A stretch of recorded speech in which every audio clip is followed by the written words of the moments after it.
शहराच्या विकासात स्थानिक स्वराज्य संस्थेचा महत्त्वाचा वाटा असतो। अशाच जिल्ह्यात विविध स्थानिक स्वराज्य संस्थांच्या निवडणुकांची रणधुमाळी सुरू आहे। या पार्श्वभूमीवर आज आपण यावल येथे आलो आहोत। यावल शहर ऐतिहासिकदृष्ट्या महत्त्वाचे आहे। व्यासनगरी म्हणून या शहराची ओळख आहे।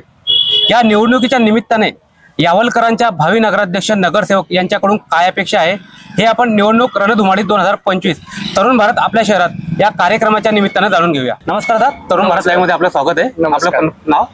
जगदीश रत्नाकर कवडीवाले। जगदीश सर, शहराच्या विकासाच्या दृष्टीने येणारे जे भावी नगराध्यक्ष किंवा नगरसेवक आहे यांच्याकडनं नागरिक म्हणून आपल्या काय अपेक्षा आहे? बघा, आपण ज्यावेळेला प्रास्ताविकाला सुरुवात केली, आपण ज्यांच्या पदस्पर्शाने हे यावल नगरी व्यासनगरी पावन झालेली आहे त्या व्यासनारायण भगवंताचं आपण सुरुवातीलाच नाव घेतलं। तर मी पहिला सर्वप्रथम एक नागरिक म्हणून जे निवडून येणारे नगराध्यक्ष असतील किंवा त्यांच्या सोबत असलेले नगरसेवक असतील की यांनी अगोदर सगळ्यात आल्याबरोबर की व्यासनारायण मंदिराचा परिसर जो आहे तो पहिले त्यांनी विकास त्या भागाचा अगोदर विकास करावा की जेणेकरून जे अनेक लोक बाहेरून या ठिकाणी व्यासनारायण भगवंताचं दर्शन घेण्यासाठी येत असतात, मग त्या ठिकाणी ज्या काही असुविधा आहे की ज्या सुविधा ह्या आपल्या नगरपालिकेच्या माध्यमातून सोडवता येतील त्या त्यांनी सगळ्यात अगोदर सोडवलं पाहिजे। दुसरा विषय की यावलमध्ये नागरिकांना काय हवं असतं, एकतर स्वच्छता, आरोग्याशी संबंधित असल्यामुळे, दुसरं पाणी। आता यावलला तसं पाहायला गेलं तर जे हतनूर धरणाचं जे पाणी आहे त्या पाण्यावर यावल शहर अवलंबून आहे। आता शेळगाव बॅरेजचं काम झालेलं आहे, तर मी या नगरसेवकांना आणि नगराध्यक्षांना म्हणेल की आपण शासनाच्या माध्यमातून शेळगाव बॅरेज ते यावल पर्यंत कायमस्वरूपी आणि रोज पाणी मिळेल। भले तुम्ही 1 तास द्या, 4-4, 5-5 तास पाणी वाया जातं, लोकांचं भरणं अर्ध्या तासात 1 तासात पूर्ण होऊन जातं। तर रोज द्या, पण कमी वेळेत द्या, पण कायमस्वरूपी द्या की जेणेकरून आपल्याला ते हतनूरचं पाणी कधी गढूळ येतं, कधी काही येतं, त्याच्यावर प्रक्रिया करावी लागते। तर या ठिकाणी ते पाणी आणल्यानंतर या ठिकाणी निर्जंतुकीकरण त्या पाण्याचं झालं पाहिजे। तिसरी गोष्ट की जे यावल शहरामध्ये गटारी आहे या गटारींची नियमित साफसफाई व्हायला पाहिजे। आपण मोठे मोठे ठेके देतो, त्यांना घनकचऱ्याच्या संदर्भात देतो, काढण्यासाठी देतो, पण काही ठिकाणी काही भाग काढला जातो, काही भाग काढला नाही जात। आता असं गेल्या आज 5-7 वर्षापासून प्रशासनाचा या ठिकाणी कारभार चालतोय। आता नगरसेवक आल्यानंतर प्रत्येक वार्डात प्रत्येक गल्लीमध्ये नगरसेवक असणार आहे, 1 नव्हे तर 2 असतील, काही ठिकाणी 3 असतील। तर यांनी अगदी सातत्याने या सफाई कामगारांवर लक्ष ठेवून यावलच्या कानाकोपऱ्यातला जो काही साफसफाईचा जो प्रॉब्लेम आहे तो त्यांनी सॉल्व्ह करावा।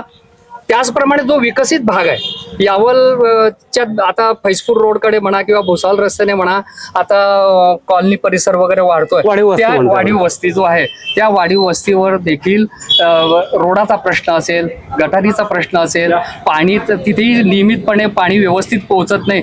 तर या सगळ्या जर येणाऱ्या नगरसेवकांनी आणि नगराध्यक्षांनी जर लक्ष देऊन यावलचा विकास होणं फार गरजेचं आहे। कारण अनेक वर्षापासून आपण बघतोय की यावल शहर आहे तिथेच आहे। ज्याने कोणी 40-50 वर्षापूर्वी यावल सोडलेल्यानं तो पुन्हा ज्या वेळेला यावलला येतो त्याला यावल आहे तसंच दिसतं। थोड्याफार प्रमाणात कुठे आपण फक्त कॉलनी वाढताय म्हणून तो विकास नाही होत। कोणते उद्योगधंदे यावलमध्ये आहेत याकडे देखील नगरसेवकांनी आणि नगराध्यक्षांनी लक्ष दिलं पाहिजे की जेणेकरून बाहेरून आपल्याला काही योजना आणता येतील का, त्या योजनांचा युवकांना काही फायदा होईल का, काही योजना आणल्यानंतर शेतकऱ्यांना काही फायदा होईल का, त्यानंतर बेरोजगारांसाठी काही आपण करू शकतो का, या साफसफाई, स्वच्छता, पाणी पुरवठा नियमित स्वच्छ कसा होईल याकडे जर लक्ष दिलं निश्चितपणे या माध्यमातून शहराचा विकास होईल असं मला वाटतं। दादा, जसं की आपण सांगितलं की व्यास मंदिरा परिसरात काही विकास कामं झाली, अशी कोणती कामं सध्या स्थितीत प्रलंबित वाटतं की ते झाली पाहिजे? नाही, बघा कसं आहे की काही जण यावलला येण्याचा जे भक्त येतात, दर्शनाला जे येतात, त्यांची तिथे निवासाची व्यवस्था, नंतर काही त्यांना काही छोटा मोठा कार्यक्रम घ्यायचा असेल तर त्या ठिकाणी अगदी म्हणजे सगळ्या सोयींनी युक्त असा काही हॉल वगैरे। आणि तिथे अजून एक आमचं प्रभू श्री रामचंद्राचं मंदिर आहे, त्याचं काम मला वाटतं अजून चालू आहे।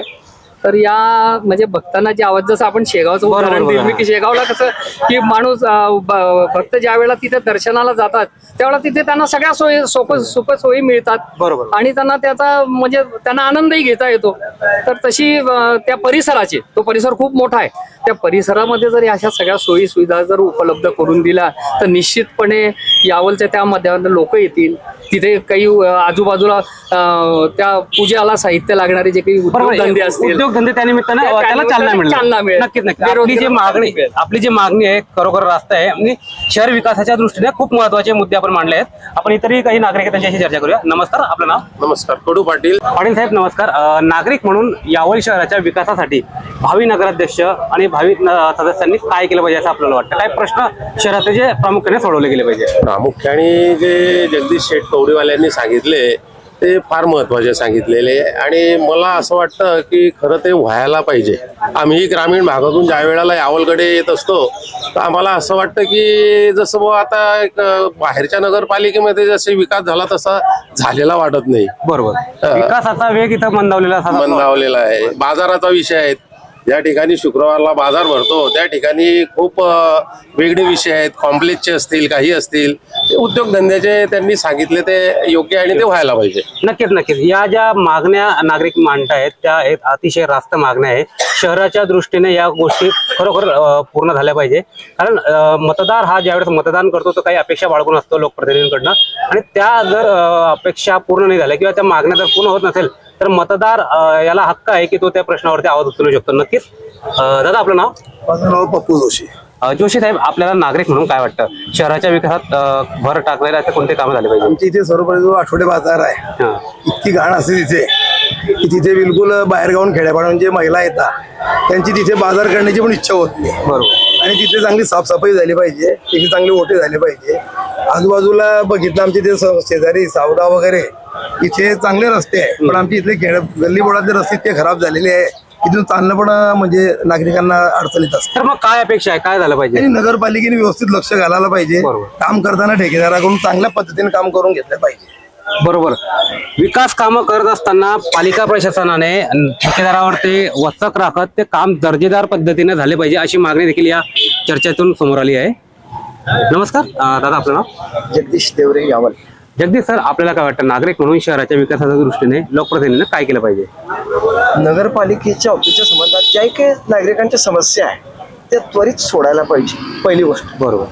दुसरी गोष्ट, गावात सर्वत्र साफसफाई रेग्युलर व्हायला पाहिजे दोघं टाईम.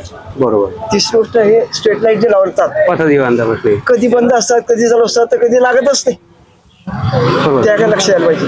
आणि नगरसेवक असो किंवा नगराध्यक्ष असो यांनी या गोष्टीकडे अधिक लक्ष द्यायचं की गावाचा विकास होईल कसा. बरोबर आहे. म्हणजे पुढच्या वेळेस जेव्हा निवडणूक येईल पुन्हा पब्लिक त्यांना संधी देईल. बरोबर. विकास कामं झालं तर नक्कीच त्यांना संधी पुढच्या वेळेस नागरिक देईल. यावलचा म्हणायला तालुका आहे ना, तालुक्यात आहे ना, शहरात आहे ना, खेड्यात आहे. बरोबर. मध्येच सडकत आहे.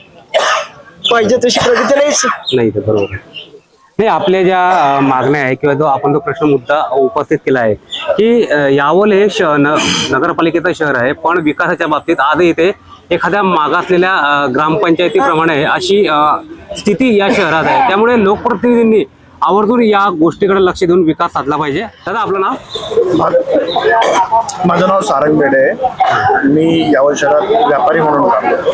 सागरजी, व्यापारी म्हणून शहर विकासासाठी आणि व्यापाराला चालना मिळावी या दृष्टीने पालिका प्रशासन किंवा भावी लोकप्रतिनिधींनी काय पावलं उचलली पाहिजे? यावल शहरामध्ये व्यापाराची रूपरेषा ही गेल्या माझा इथं व्यापार आजोबा पंजोबांपासून चालू आहे. 85 वर्षापासून यावल शहरामध्ये माझी पेढी चालू आहे आणि माझं वय तेवढं नाही, पण 85 वर्षापासून आम्ही या पेढीमध्ये काम करतोय. यावल शहराची निवडणूक येते त्यावेळेस गटर, वॉटर मीटर या 3 गोष्टींवर अवलंबून असले पाहिजे. आपण जिथं आता उभे आहात हा बारी चौक म्हणजे यावल शहराचा प्रमुख चौक आहे. या चौकामधली जर तुम्ही परिस्थिती बघितली आजूबाजूची तर इथं जो लाईट लागलेला आहे तो आता बंद अवस्थेत आहे. फोर लाईट बंद अवस्थेत आहे. इथं प्रचंड प्रमाणात कचरा साचलेला आहे. आणि गटारी जर तुम्ही बघितल्या, माझं दुकान इथून 100 मीटर अंतरावर आहे. दुकानाजवळ जर गटार बघितली ती कमसे कम 4-5 फूट खोल आहे आणि तिच्यामध्ये पूर्णपणे कचरा साचलेला आहे. अशा या सर्व संबंध विषय आहेत यावल शहरामध्ये. आणि शिक्षणाचा अभाव काही नाही आहे. आणि शैक्षणिक दृष्ट्या यावल शहरातून रोज 1000 विद्यार्थी भुसावळ आणि जळगावला शिक्षणासाठी जातात. तिथं शिक्षणामध्ये यावल शहरामध्ये कुठलेही इंग्लिश मिडियम स्कूल नाही. काही म्हणजे शैक्षणिक धोरण जे आहेत ते पूर्णपणे यावल शहरामध्ये नगरपालिकेची शाळा असून सुद्धा त्या ठिकाणी कुठल्याही बिल्डिंगची कशाची व्यवस्था नाही. किमान यावल शहरामध्ये मूलभूत सुविधा ज्या आहेत त्या तरी प्रोव्हाइड करण्यात याव्यात ही एक रास्त अपेक्षा आहे यावलचा नागरिक म्हणून मी आपल्याकडे ठेवू इच्छितो. नक्कीच आपल्या मागण्या ही रास्त आहेत. दादा आपलं नाव? मी संतोष ठाकूर. ठाकूरजी, आपण नागरिक म्हणून काय अपेक्षा बाळगून आहे? माझा नागरिक म्हणून अशी अपेक्षा आहे की नगरपालिकेत जोही नगरसेवक सदस्य नगरात निवडून येतील त्यांनी नागरिकांसाठी गटाराची व्यवस्था, पाण्याची व्यवस्था व रस्त्यांची व्यवस्था आणि लाईटाची व्यवस्था ही एकदम अति सुंदर व्यवस्थितपणा केली पाहिजे आणि गावाच्या हिशोबाने बऱ्याच प्रकारे सुद्धा बरोबर, म्हणजे या मूलभूत सुद्धा नागरिकांना मिळाले ते नियमित मिळलं पाहिजे. नियमित मिळल्या पाहिजे, स्वच्छता झाली पाहिजे, बरोबर, पाण्याची सुविधा मिळाली, गटारी काढण्याची सुविधा मिळाली, लाईट विजेची सुविधा मिळाली तरी नागरिक एकदम खुश राहतील. बरोबर. नक्कीच या चर्चेतून नागरिकांचे जे प्रश्न आहेत आपण जाणून घेतोय. इतरही नागरिक आपल्या सोबत त्यांच्याकडे जाऊया. दादा नमस्कार, आपलं नाव? हा नमस्कार, मी यावल शहराचा नागरिक, प्रभाग नंबर 11 मध्ये मी आपलं नाव?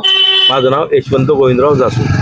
यशवंतजी, नागरिक म्हणून आपल्या काय अपेक्षा आहे? माझी अशी अपेक्षा आहे नगरसेवकांकडून आणि नगराध्यक्षाकडून, नगरपालिकेकडून की यावल शहरामध्ये नियमित पाणी पुरवठा झाला पाहिजे, शुद्ध पाणी पुरवठा झाला पाहिजे. किती दिवसाआड पाणी पुरवठा होतो? आता सध्या 4 दिवसाच्या आड पाणी होतं. परंतु मग तेवढं भांडे साठवण्यासाठी लोकांकडे साहित्य नसतं, त्याच्यामुळे हा प्रॉब्लेम येतो.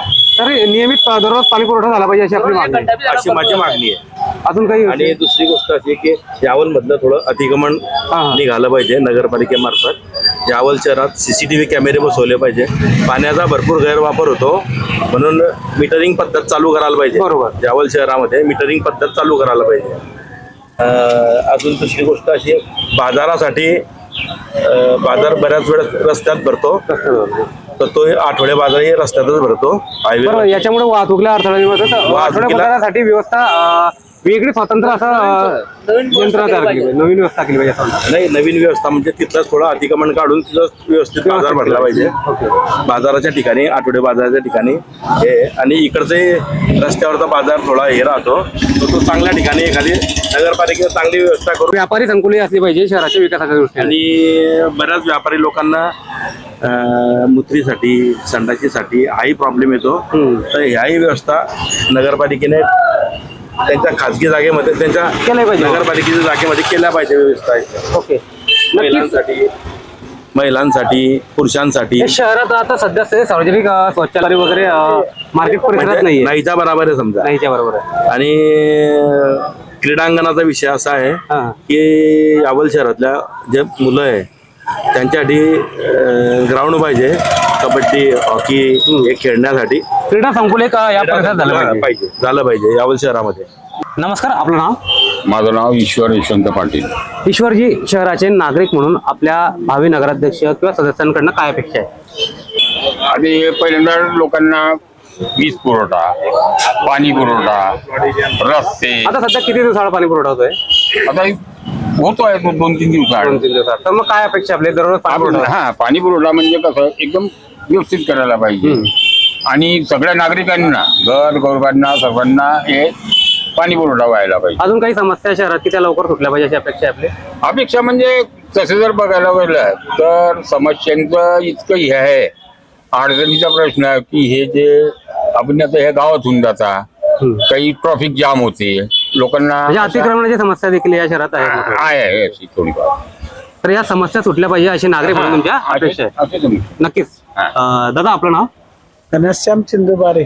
घनश्याम दादा, नागरिक म्हणून आपल्या काय अपेक्षा आहे? आमच्या अपेक्षा अशा आहे की गटर वेळेवर निघाला पाहिजे, पाणी वारंवार दररोज यायला पाहिजे आणि 4 दिवसानंतर येते म्युन्सिपाल्टी तर ते पूर्ण घेतातच.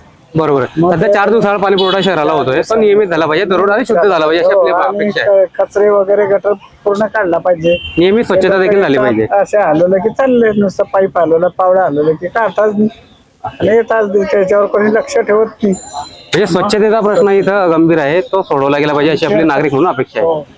यावल शहर आपलं हिरवगार झालं पाहिजे.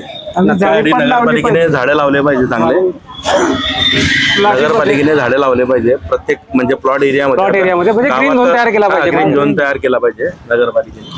आरोग्याच्या दृष्टीने चांगले असे झाडं या परिसरात लावले पाहिजे. दादा आपलं नाव? रवींद्र बारे. बारे साहेब, आपल्याला काय वाटतं नागरिक म्हणून शहराच्या विकासासाठी काय शहराच्या झालं पाहिजे? विकासासाठी यावलमध्ये स्टेडियम व्हायला पाहिजे मुलांसाठी. जे स्टेडियम नाही आहे, पोहण्याचा तलाव नाही आहे आणि बेरोजगारी कमी होण्यासाठी यावलमध्ये MIDC एरिया व्हायला पाहिजे. MIDC परिसर इथं डेव्हलप झाला पाहिजे आणि मोठे उद्योग या परिसरात आले पाहिजे. उद्योगाला पाहिजे, मोठे मेडिकल कॉलेज यावलला आले पाहिजे, ज्यामुळे यावलच्या तरुणांना इथेच रोजगार मिळेल, बाहेर जायची आवश्यकता लागणार नाही. त्यासाठी यावलच्या शहराच्या विकासासाठी प्रयत्न केले पाहिजे. हा. नक्कीच नागरिकांच्या एकंदरीत भावना लक्षात घेता विकास कामं झाली पाहिजे आणि ते चांगल्या दर्जाचे झाले पाहिजे अशी अपेक्षा आहे. धन्यवाद.